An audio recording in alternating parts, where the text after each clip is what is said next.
Hello and welcome to Nerdarchy for Nerds by Nerds. I'm Nerdicus Dave. Today I'm joined by Dave from Tactical Tokens. How are you doing today, sir? Hey, I'm doing pretty good. Thanks so much for having me on.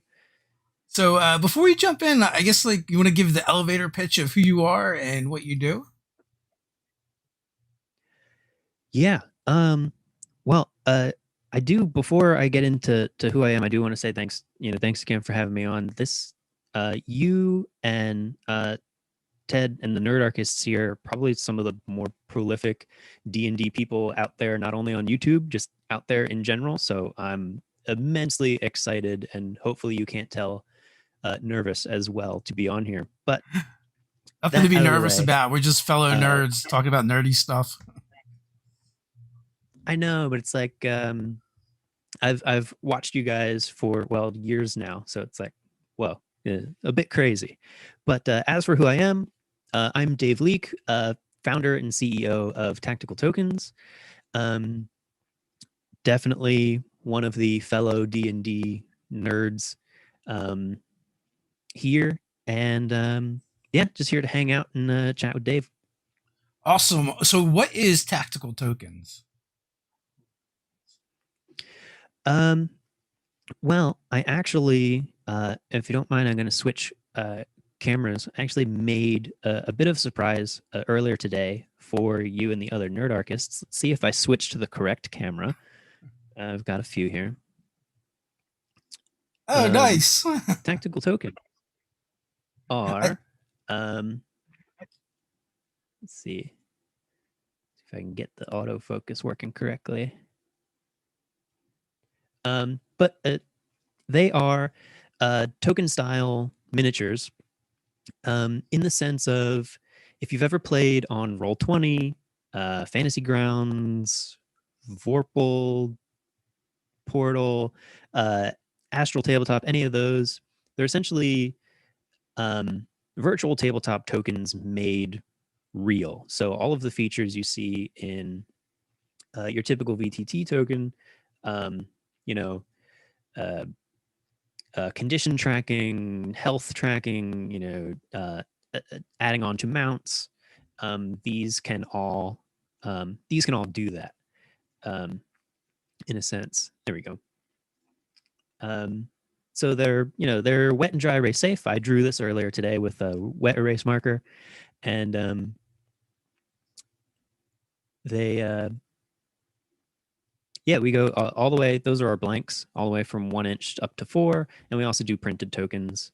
So these are just some things I drew earlier today. So that's pretty those are impressive. those are You the hand drew that on one of the tokens. yeah. Here, I'll let me get my secret because I'm a terrible artist. Okay. What I do is print out on just regular piece of paper the logo, and then I use a light box.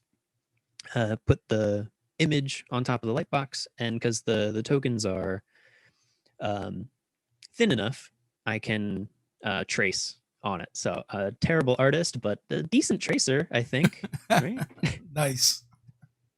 That's super cool. Do you also have ones where like if people wanted to print them out and like, or I guess people could just print them out and stick them right to the tokens, right? Or do you guys have them where they're already made? Yeah, the two options now, we do offer like custom tokens. So if they have an image they wanted made into a token, because the actual print medium is kind of sandwiched or sealed between this special resin that we use. Um, so there's no like print and play version of tactical tokens because a lot of the like how we do it is proprietary and patent pending and all that. So how long have you been doing it, and how did you get inspired? This kind of come like from need at your table. Yeah. I've been working on tactical tokens for a little over 3 years now, and its origin story matches the origin story of my becoming the forever DM, for my groups and those around me. Um, uh, Way back a few years, just on the cusp of D&D's explosion in popularity, a bunch of my friends approached me over time, like over the course of a year, repeatedly. Dave, you need to be a dungeon master. We want to play D&D. You'd be perfect to run the game. Please do so. We're begging you. And eventually, after begging me enough, I caved and said, fine. One of the both greatest mistakes and greatest achievements of my life. One is now I'm always the DM. I never get to play. But two, from that came the foundation of tactical tokens, because I had a couple goals in mind where if I was going to DM, I wanted to do it a certain way, and one of those ways was putting the exact things down on the table that we were using. And at the time, I was not in a financially excellent place, so obviously, my options for minis were either get a bunch of cheap ones that had nothing to do with what I actually wanted to run or looked terrible, or spend a ton of money on minis that did look great and did represent what I was actually throwing on the table. And it's like, there's got to be a better way. So I did some research. I didn't like the flat cardstock minis or the flat plastic minis. So it's like, what? And at the time, I was messing around with Roll20, and I was like, I wish I could take these tokens and just make them real. So after 6 months of research and development, ended up creating the current iteration of tactical tokens. And I kind of went to my partner at the time and I was like, I think other people would really enjoy this, because originally it was just for my game, and took the chance, took the leap on making it into a company and selling it online. And sure enough, after our first few sales, we realized that people do enjoy this style of miniature, and we just expanded from there and took it from there, and it's been a fun ride ever since. Brian Smith says Pogs. They do kind of look a little bit like Pogs from back in the day. Absolutely, Ryan Smith. So they're not Pogs exactly. The Pogs are kind of like the third cardboard chip, but like in photo, it looks like Pogs for D&D. And that was our biggest comment on our first Kickstarter that we launched a couple years ago. Was like, everybody from that 90s era was like, oh, D&D Pogs. Yeah. What was the one they used? They're It was a a little different. slammer. The one you used to hit it with? Was it called a slammer? Yeah. I've tried to play Pogs with tactical tokens, and it doesn't quite work. They're a little too sticky. Like, you can stack them and stick them together, and they're like a little more malleable. They bend. Here's one of ours. Like, they're very flexible and will reshape on their own. Also perfect for not spilled exactly Mountain Pogs, Dew. but hell yeah. Mm-hmm. Yeah, I mean, if you're writing in, well, the only downside is if you wrote anything on it, you might just have to redraw what you write. But yeah, they're Dorito proof, they're Mountain Dew proof, salsa proof. One of our Kickstarter videos, we spilled a bunch of salsa on a bunch of them. So yeah, it's kind of surprising that your group is like, we need a DM. Let's get Dave. Dave doesn't really play D&D, but we need a DM, so we'll get him in here and start him DMing right away. What was it? What was it about you that? Yeah, what sent me down that path, I think, was all throughout school. I was the one that would come up with the dumb plan. If we're hanging out, like I never did the thing, but I always planned the thing that got my friends in trouble, and then I was fine. So I think it was that recognition of always being kind of the ringleader anyway, that they were like, you're nefarious enough that you should be you'd make a great DM. Thanks, I guess. Not sure if I should be complimented. Yeah. Uh, That's what I would have to probably pinpoint it to. you're the evil mastermind. Hmm. Um, I think I'm starting to get a little feedback from you. Chance have headphones handy? Yes, I do. Wasn't getting it so much I before, but don't of typically course, like wearing them,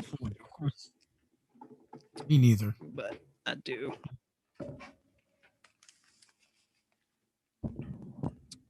Turn that down, but turn you on. All right, let's see. Oh, that's working. Can you hear me? Yeah, I can hear you. Okay, Let me perfect. make sure I can hear So, me. being an Can I evil hear me now? mastermind is how you became the DM. Yeah, yeah. Awesome. Um, so, when did you first start playing D&D or RPGs? I first started my journey um, in D&D, unfortunately enough, with fourth edition. Um, sorry, everybody, I've lost your respect. But um, I started in fourth edition when I was in college. Actually, I was a resident assistant at the time, and one of my residents came up to me at the end of the school year with, "Hey, I run D&D. We're short a player. Would you be interested?" And just took the chance, took the leap, and um, it was the weirdest thing I've ever experienced. Took me a good 6 sessions to get into it, but like once I did, um, I was kind of hooked. But at the end of the summer, went back to school. That campaign kind of died. It took another 5 or 6 years before I really fell into it again, um, and entered back into it with 5e. But yeah, it was my friend again, both as a player and a DM. My friends kind of forced me into it, and I'm glad for it. Yeah, it's a fairly common story. Like more than ever, like we're hearing that people left gaming for 10, 20 years and then come back to it, um, which is great. And I feel like usually like people either start in middle school, high school, or college. So some form of academia usually brings people into the fold. Uh, Hmm. so do you find now during the end times that you're gaming more or less or the same? Um, about the same, but obviously different. I think my last in-person session was February 2020. Um, I find I find myself running games a lot more actually. Now that we're in the end times, for whatever reason, I it's hard for me to engage over a long campaign as a player online. I haven't quite figured out why yet, though. Uh, yeah, I don't know. Like gaming online is definitely not quite the same as gaming in person. But yeah, then again, it also has its own perks, like being able to game with people you wouldn't normally be able to game with. Pants are Yeah. optional. Things like that. You can't do it at a regular table. I like this stream. The pants are optional. Yeah, yeah, pretty much. So so that part's been great, and I feel like we're gonna get a lot of more people that really struggled to find games to get into and play. That because of the pandemic, they decided to do the online thing because that's what everybody else is kind of doing, and now Mhm. now they'll be able to game more, maybe not in person like they wanted to, but at least they'll be able to find outlets for the hobby anyway. So I think it's going to bring more active Yeah, players absolutely. in the long run. Were you a Mhm. big convention goer in the before times? Uh, yes, I started my convention life going to anime and cosplay conventions. Um, Only just before the end time started did I start going to tabletop gaming and D&D conventions. So I like just got a taste, and then they took it away from me. I'm anxious to go back. What which cons did you make it to?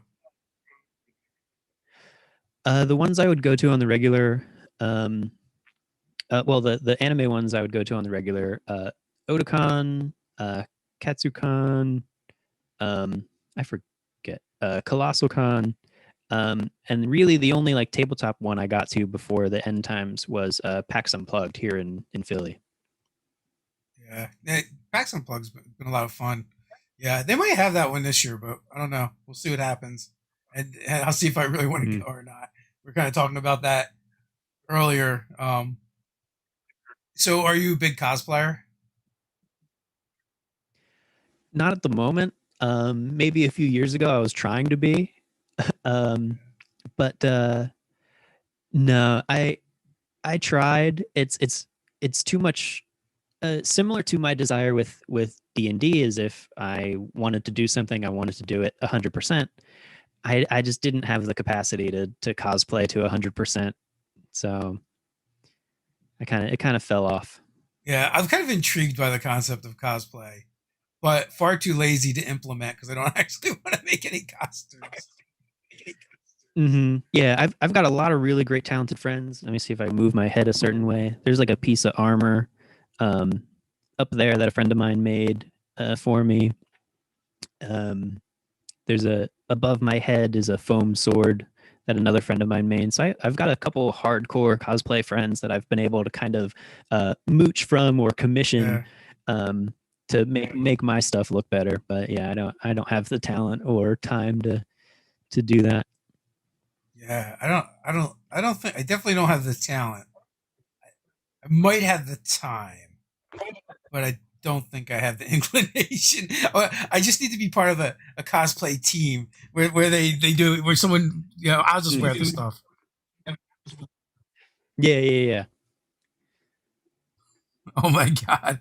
From the chats, Brian. If pants are optional for the guest host, just imagine the chat's dress code. Uh, we do get some funny comments here sometimes. So what games are you currently playing?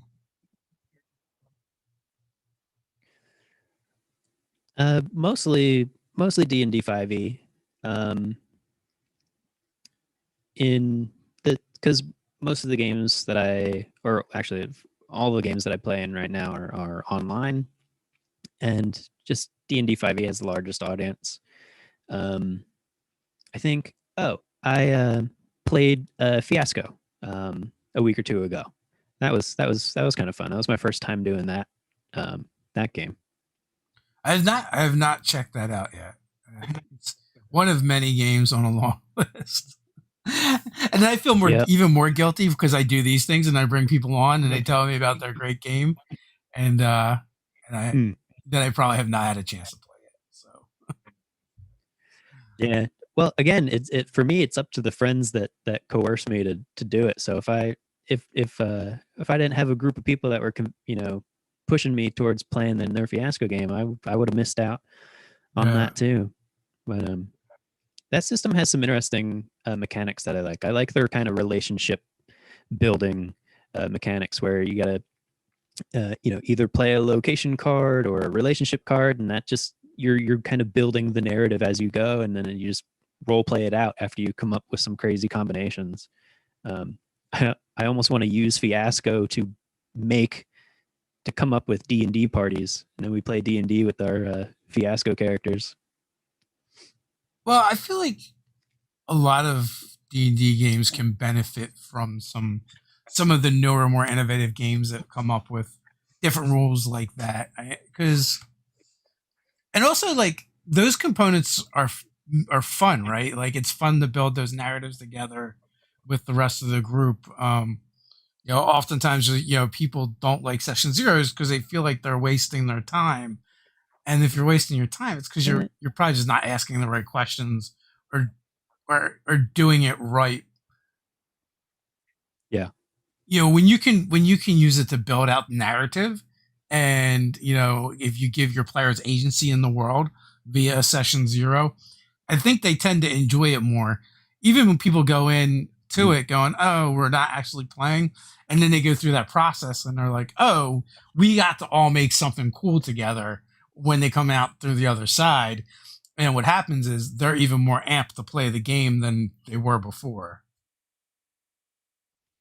yeah. That that surprised me that some people don't enjoy like a session zero. I mean, I can see depending on how it's run, it's all dependent, but like some of my favorite sessions are session zero. Like Yeah, that determining who the group is, who the players are, who the characters are, what the story is.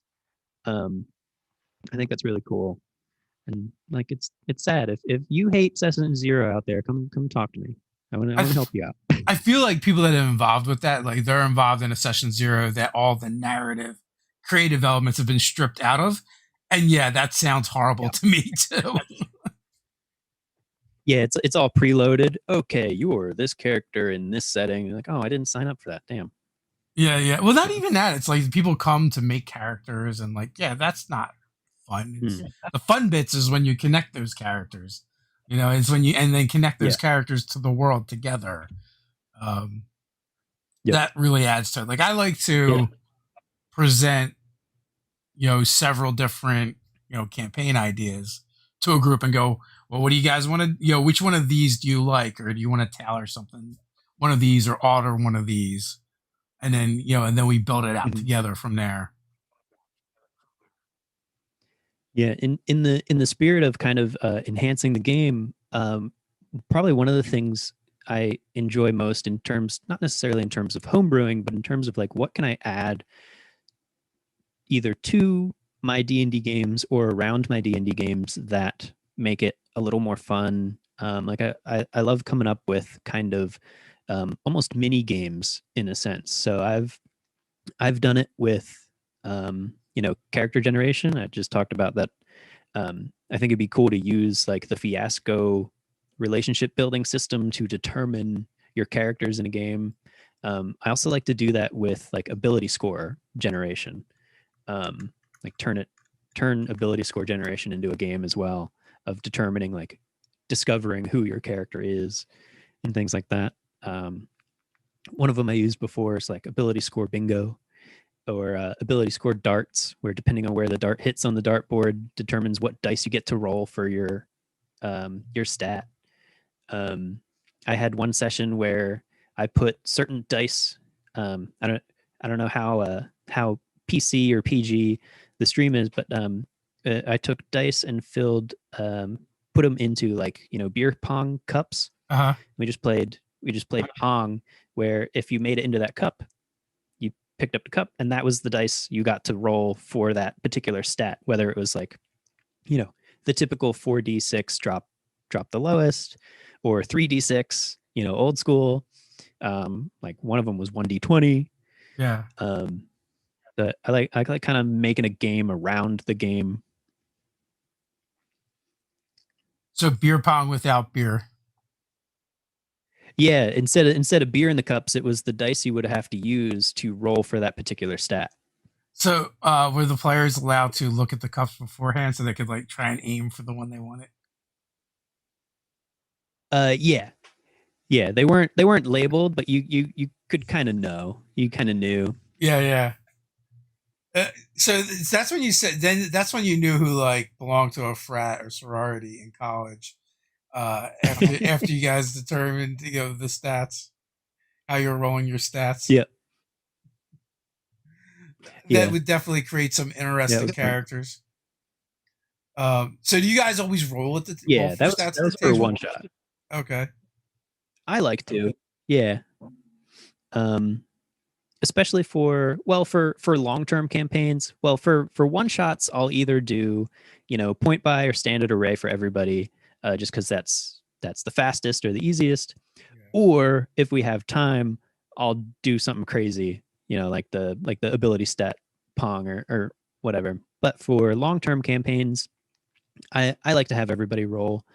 um, for stats. My current favorite method is 2d8 plus 3 for Two d everybody's eight stats. plus three. Okay. Mm-hmm.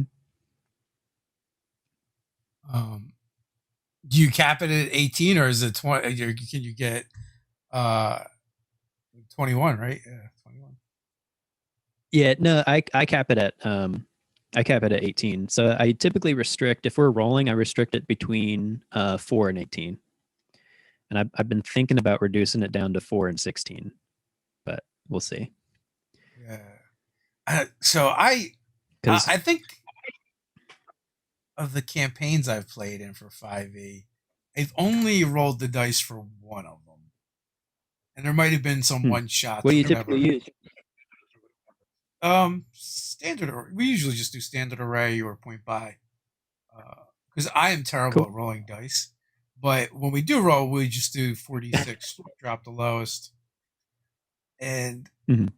the character I'm currently playing at Ted's game has rolled stats. And somebody at the table wanted to roll. Then someone else is like, I'll roll too. And then I felt peer pressured into rolling. So I Mm. rolled. And No, it's not peer and pressure, man. It's just your turn. well, that's true.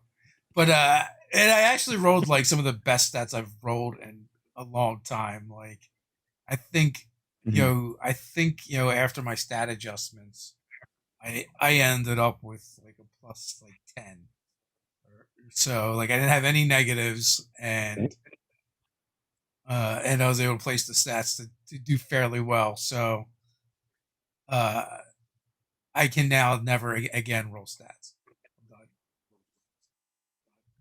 Yeah, because it's you only got gonna your it's one only good one downhill out. from And here. that's it. Hmm. No, yeah, that's one of the issues with rolling that some DMs and players like to avoid is that there's a chance of having a great disparity between Yeah, the parties. yeah, But and also like you'll also get like the unplayable characters occasionally as well when you roll. yeah, You do you do yeah. a commoner rule or anything? No, what remind me of the commoner rule. I, I don't know if it's generally used, but some people will use a rule called like a commoner rule where it's like this person cannot survive adventuring, so you nuke the character like you don't use it. Gotcha. Um, I think the rules Yeah, themselves I is think I like think that's if partly why.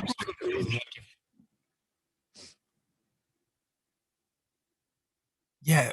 So right now my character that I rolled for is at a plus 12. He's also a 13th level character, so he's had some stat adjustments. But with him Mhm. being like with having such good stats, I really didn't take a lot of stat adjustments. I took mostly feats and half feats. Hmm. So yeah, uh, plus 12. And I think the standard array you start with like a plus 5. And then Ted did a thing where you Yeah, roll. total. Yeah, the total modifiers. I think Ted rolled like a bazillion stats to see, and the average just ends up being like a plus 5, Mhm. even when you roll. Yeah, I'm a little too nerdy. I've made well, have you ever used anydice.com? They give you probability curves of what methods. I'm on there way too much. I have not. I have heard of it though, but I've not played around over there. So when you're running games, do you prefer homebrew stuff or pre-written? I think I prefer to steal from pre-written and like modify it. Um, like I in my current home game that we've now been playing for over 2 years. We started as completely homebrew. I wanted to, I generated an entire world map myself. I even took it one step further and imported the world map image onto a Google Earth layer, so now I can mess around with Google Earth as in my homebrew world. Um, but we got to a certain point where they were heading in a direction where it just seemed natural to drop them into Curse of Strahd. So it just did. Then I ran like a heavily modified Curse of Strahd game. Um, there were a couple points where we've kind of touched on things. We're looking at the Ghost of Saltmarsh book, like, there's tons of stuff I could steal from here. So my default is like I start homebrew and then I see what pre-written material I can steal from. So it's kind of like the sly flourish method. I think like he talks about like that a lot of times. Like you know, Mhm. professional designers have constructed encounters. So like just stealing them and dropping them in, and just grabbing maps that exist instead of making them. Just that stuff just makes a lot of sense, and modifying it and tailoring it. Mm-hmm. Yeah, and a lot of times what is written in the pre-written stuff is, it's just, if you look at it as inspiration for your own, like, I mean, you could go on for days about iterating it and connecting it in weird ways and playing with it. So that's what I think. That's what I like to do the most. Yeah, I think that's why like the first product we put out was out of the box, because it's like Yeah. just enough, right? Like I Mhm. actually like using content like that.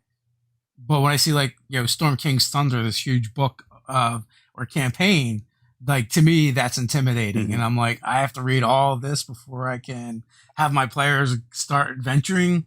Yeah, that seems like a lot of work. I think I'll just make something up. Yeah. No, I really like the out of the box encounters, because it was, is you, whether you're seeking inspiration, you look through and go, ooh, this one, or it's like, oh, my players are heading in this particular direction. Let me find one that matches, and look, all the work's done for me. I just got to tweak a couple things and add it in. So yeah, I Yeah, agree. like, because I'm not the lead writer on that. Like we had one of our writers did the writing, so where we've all worked on it, but we're not we're not the creators thereof. So I've used some of those and strung them together to great effect. So they've worked really well. Uh, I also might be a little bit biased. So Brian wants Yeah. to know: Well, are your PC tokens double sided at all? One portion where they're bloody might be cool.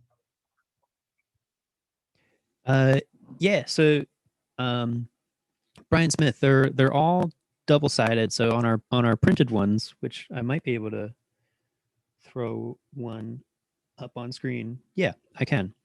Um, on the printed ones, it's color on one side and grayscale or black and white on the other. But because they're dry erase and wet erase, you can just, if you want them bloodied, you just take a red marker and bloody them. So let me switch. I'll give you a quick live demo real quick. Let me make sure. Bring the exposure back up. Let's move the mic with me. Sorry if I messed that up. So let me Right. get rid of my Nerdarchy custom token. Here's one of our 4-inch dragons. Color on one side, black and white on the other. But Ooh. if your dragon bloodied, there's a couple different ways that we can do it. Is you either stick one of our color tokens on it to represent the condition, or just like, it's bloody, and color it on. So it's really, it, you have the option to kind of do what you want to, how best to represent that in your game. Well, cool. Thanks for the question. Thanks for the letting me go on a tangent. Yeah, no problems. Like so that that's pretty easy with them being dry erase. And you could also you have condition tokens as well, right? That you could put on Not there. explicitly yet. Okay. We use, yeah, we use the color tokens as condition tokens, or I say just stick the red one on, Yeah. or you take one of our blanks and write stunned or something on it. So let me get my marker, and or let's say we're tracking like the hex spell. So I'll write hex on one token. Yeah. And just stick it on there. Oh, Hex. sweet. So we haven't done an official pack of condition tokens yet, just because the blanks you can write what you want. And it would be, that might be a Kickstarter we do in the future, because that would be a massive set of tokens to cover all of them. all of the spells and condition effects. So right now we're kind of banking on just use our blanks and write it yourself. Because if there's a custom condition that you use in your game, whether if you use the insanity variant rules or whatever. So one day we'll do I official feel like condition tokens. I feel like that would be super helpful for a game like Pathfinder, uh, Oh because there gosh, are yeah, so many conditions in that game. In 5e, like there's yeah, not as many, but it's still helpful to have the markers. But in and also, um, I don't know if there's enough of a market for it because we were actually talking about this, and your company came up in our Pathfinder 2e game that I play on Master of the Games channel. The idea of like mhm. having tokens that maybe have the condition on one side and then like the description on the other of what it actually is. So that it's like real handy, and you don't have to like flip through the book to find it. Yeah, I was like, because I know you do yeah. the There's custom been a ones. couple. Mhm. Yeah, there's been a couple other people out there that have made like condition rings or condition like poker chips. Yeah, Um, but they with ours, the fact that they can stick together and like move it around with it. But like with the 1 inch tokens, it might be some pretty fine print yeah, on the yeah. It'd be back a if bit we small. do that. Comes with a magnifying So glass. yeah, yeah, your tactical tokens magnifying glass. Yeah, yeah. Funny enough, the tokens will stick to like glass. So they'll stick to the magnifying glass. Oh, nice. Um, so what do you have coming down the pipeline? Uh, Pipeline. Let's see. For tactical tokens specifically, we just finished our second what we call tactical drops. Um, it was for just like common creatures and familiars. That has unfortunately ended last Friday. So we're taking a bit of a break. Um, Part of the reason for the break is I'm assisting with a Kickstarter that's launching um, on April 8th. Let me double check. I'm assisting Penny Dragon Games with their Eisendoor's Vault of Tragic Treasure magic item and adventure Kickstarter. Um, so with that launching next week, yeah, so it'll be launching noon Eastern time, 9 a.m. Pacific time on Thursday, April 8th.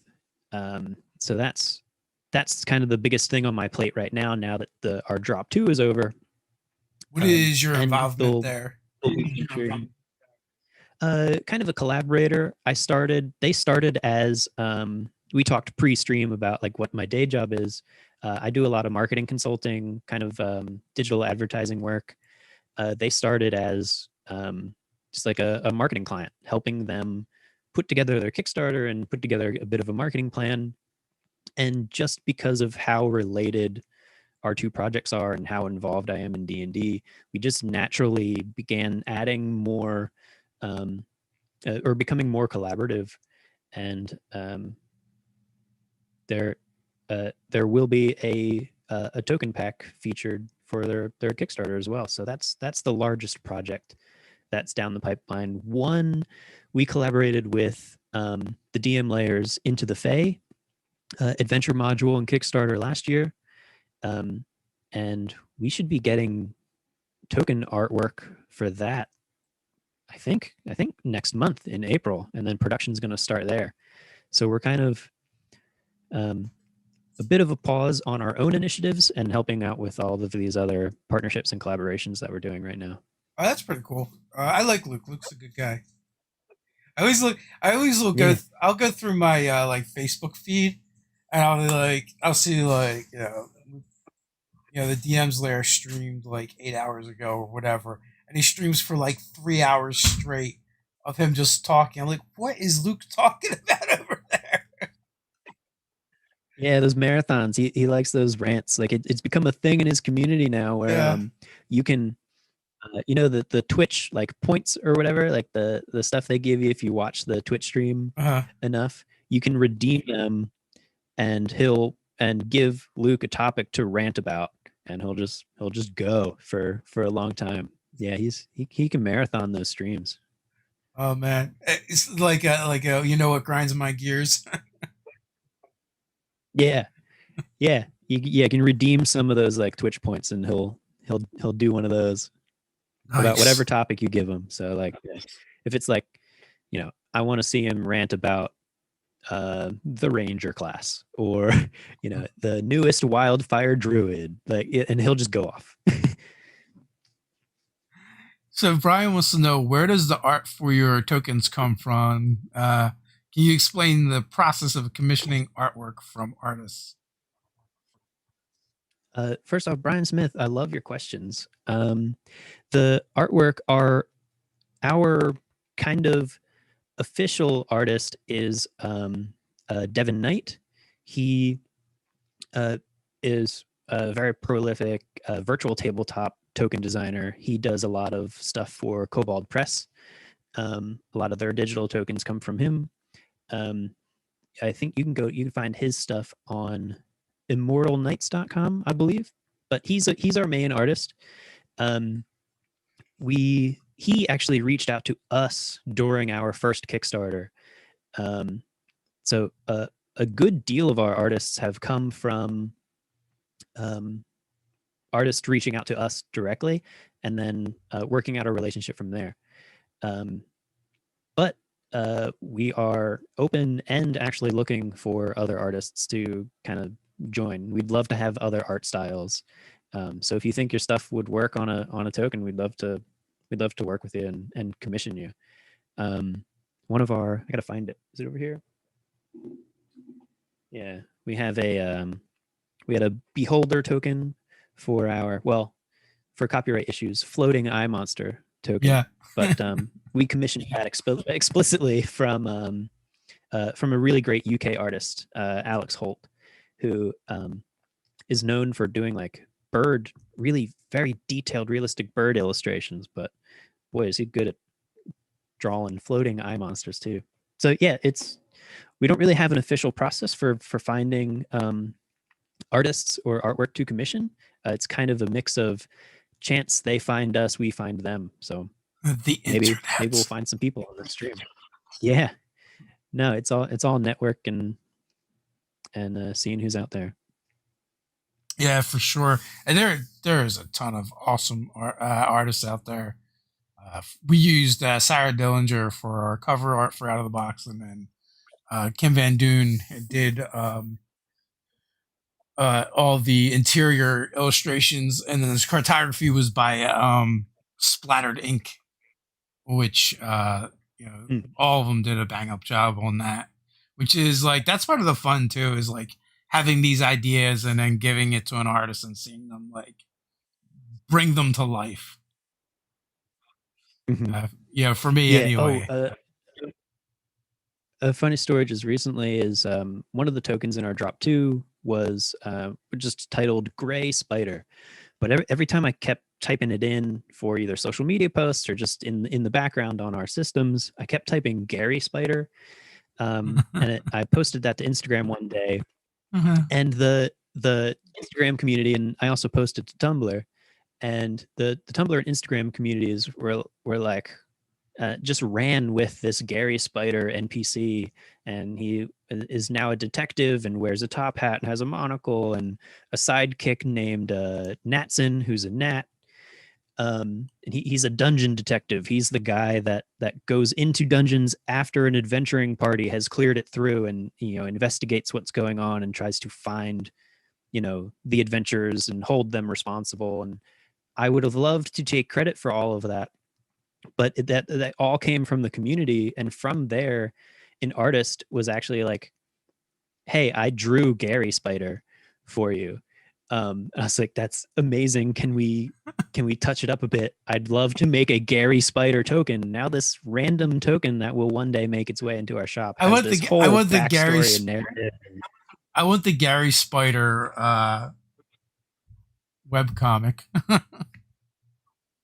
Exactly. Like it's the beauty of the internet and the D&D community is it can just build and snowball on top of each other. And perhaps one day there will be a Gary Spider dungeon detective webcomic. It needs to But be a yeah. thing for sure. And that's like Like the fun thing all about from a typo. Yeah. yeah, all from a typo. That's the fun thing about our community, right? It's like it's so creative. Hmm. Yeah, I That love it. is a great story. Did it make you want to change the name of the spider to actually Gary the Spider?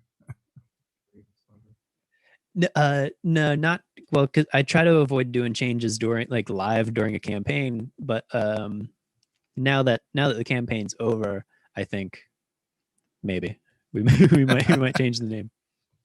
I'm mostly just being facetious anyway. Yeah. Brian Smith asks, is he an actual spider? I think so. I've been saying it as like, um, my version of it is like a giant spider by the stat block in 5e, but like sentient, yeah, or awakened. Yeah, that I think that is the best way. Like, don't make him humanoid. Just he's just a spider. That is Mhm. sentient, like you said, or awakened. Even works perfectly. Why would you want to mess that up? Have you Yeah, introduced him I as would. a NPC in any of your games yet? Not yet. This all happened literally a week ago. Okay, it's So new. I playing only Okay, once or it's new. twice a month. I haven't had the chance to do it. Yeah, I would absolutely introduce that as one of the characters in my game as an NPC. Um, I had I'm hesitant to because he might he might not exist after a session. that's a real danger. My players get a little worried. Yeah. Yeah, when you put a hat on a monster though, players tend not to attack it right You're right. away. That, Yeah, that yeah.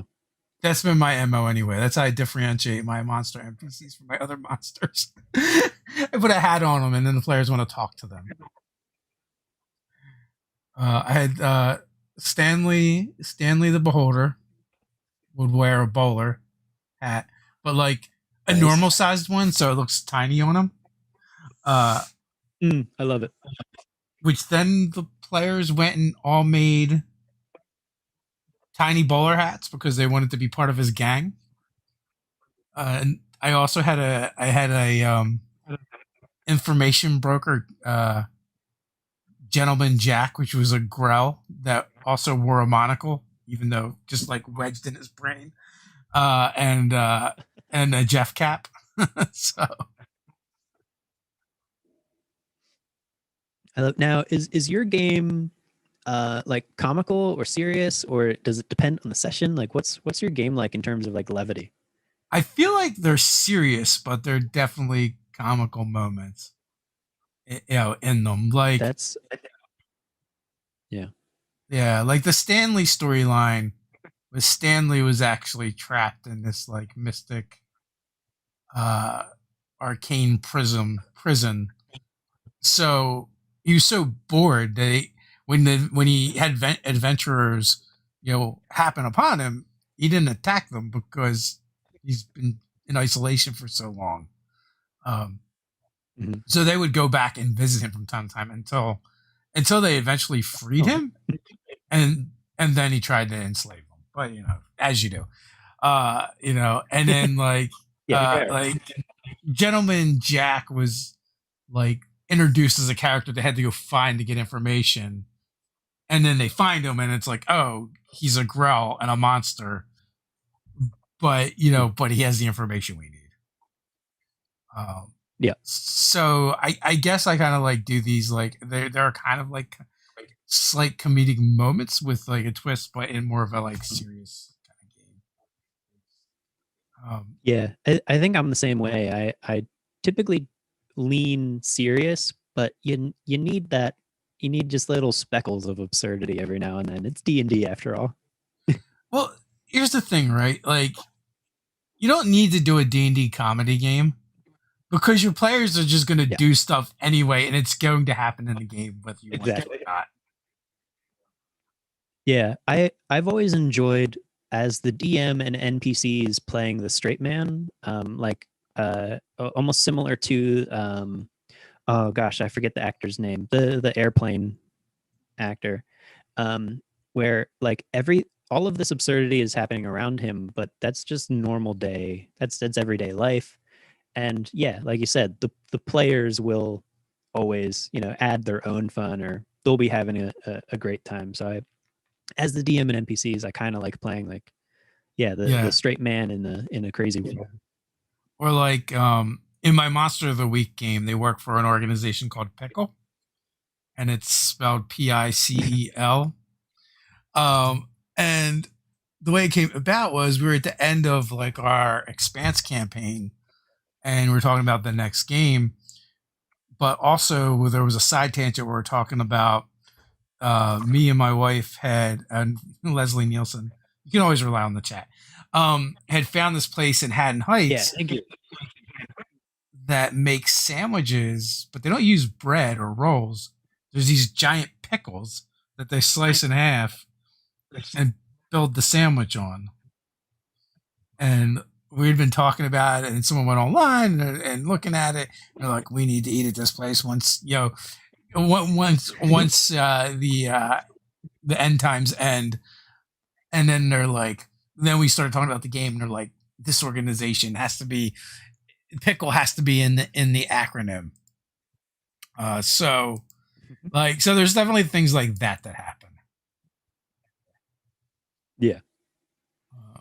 I think other than that, we're kind of serious. Mm-hmm. Yeah, it's like that meme of when you start the campaign and it's the picture of all the Lord of the Rings characters, and Yeah, then you know once you actually play the campaign, it's a picture of I forget the other ones. Some but use something goofy. I Yeah. forget the other. Yeah, Yeah. So now my players work for the Paranormal Investigative Criminal Enforcement and Location Agency. So, like that without knowing mm, the acronym, it sounds so official, and then it's like yeah, it just stands for pickle. pickle for short. Yeah. Well, Yeah. when vampires and werewolves break out, you're gonna find yourself in a pickle. So you're gonna need a pickle to get out of it. I guess. I don't know. They're still working on the I motto. no, I love it. No, it's similar. You know, it modify fight fire with fire of get out of a pickle with pickle. Like there you go. Yeah, for sure. So what kind of games do you like to play? What kind of games do you like to run?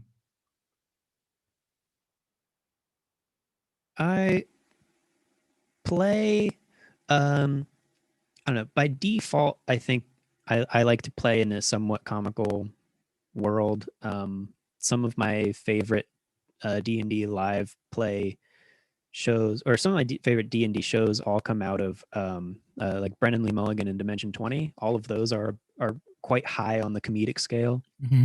In terms of running though, my my bread and butter is in the serious realm of things and then let the players ruin the seriousness of it.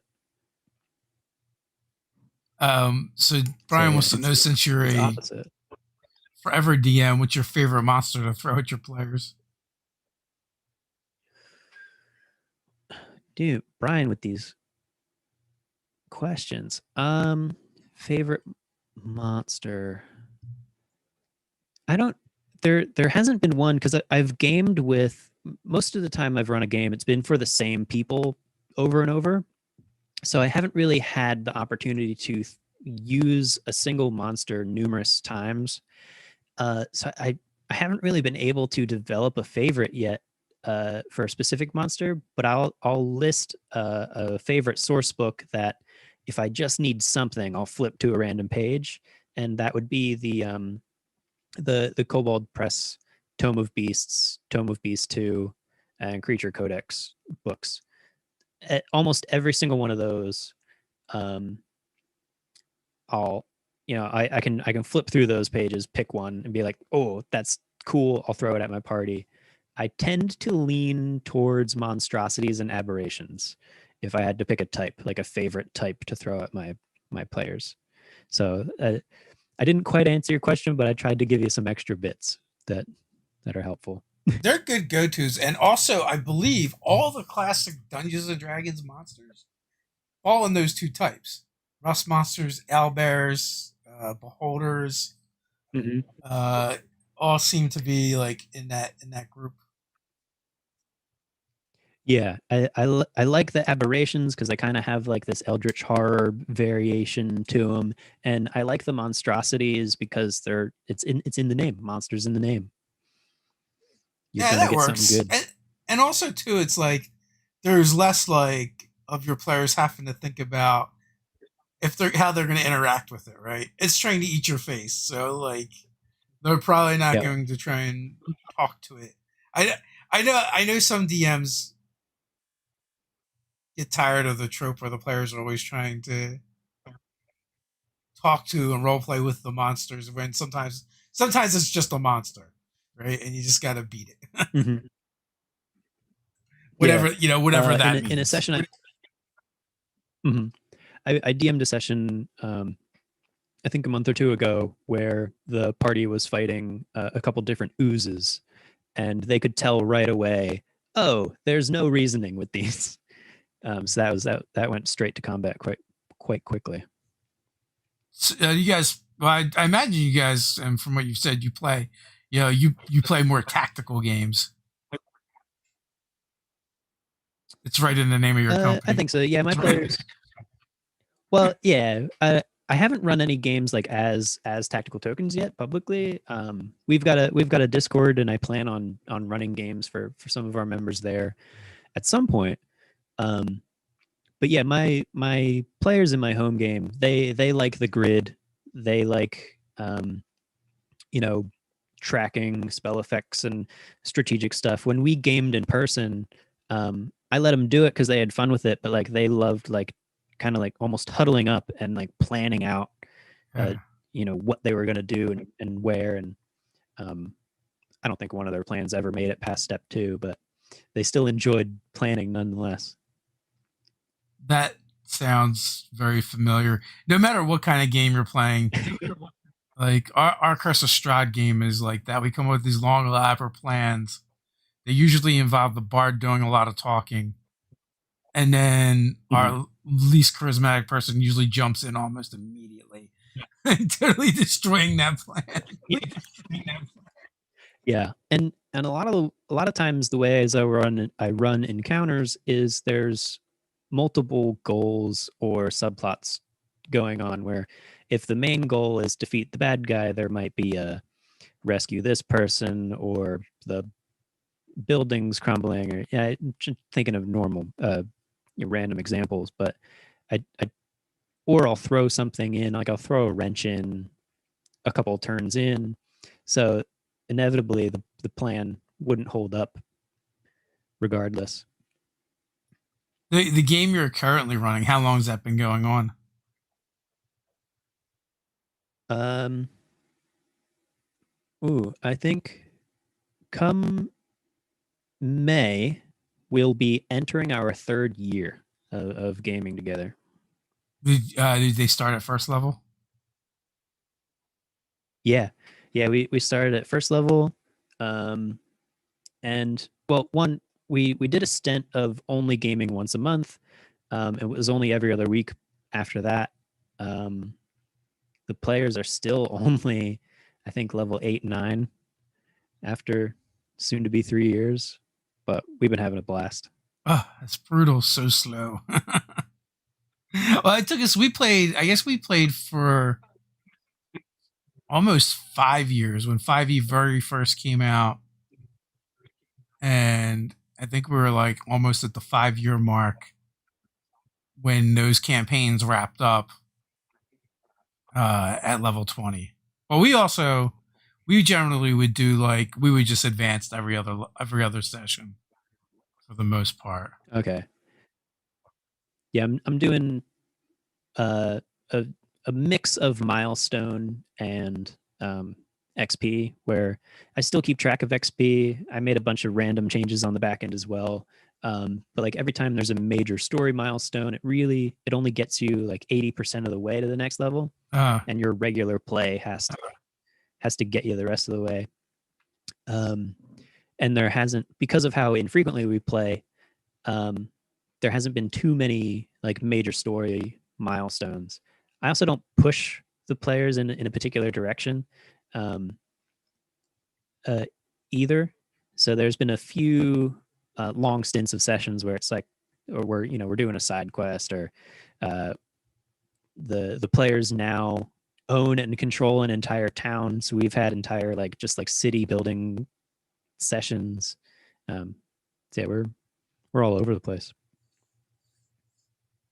oh, that's yeah. I think like the games that we played and we kind of took to the end were kind of like just like things that the GM introduced and then the players like latched onto them. Like Ted's game, like Yeah. real early, the theme became blood cultists, and like our characters really started hating blood cultists a lot. So we were like a dog Yeah. with a bone, and we're not going to let that go. Where my own campaign was a little bit more meandering before they got to like what the actual villain was going to be, and it because I guess my methodology in that game was just to throw a bunch of things out there and see what they were interested in. So it Yeah. was it probably until like level 5-ish, 4-ish before they decided on what the overarching plot was going to be based on their I actions. think I have a very similar story. Yeah, where it was just kind of like, here's purest definition of sandbox, do what you want, and then it was, yeah, maybe probably around level 5 or 6 they were like, oh, we know what we really need to do now. Yeah, um but fun along the way. And I think the other reason we're a bit lower in level after 3 years is we've played high level games in the past, and it's so cumbersome sometimes that the party seems kind of okay. Like they still want progression, but we're not trying to fast track level up just because at a certain point it's like, well, this entire session, because we only play for about 2 hours each time. yeah. So with a 2 hour game, especially at high level,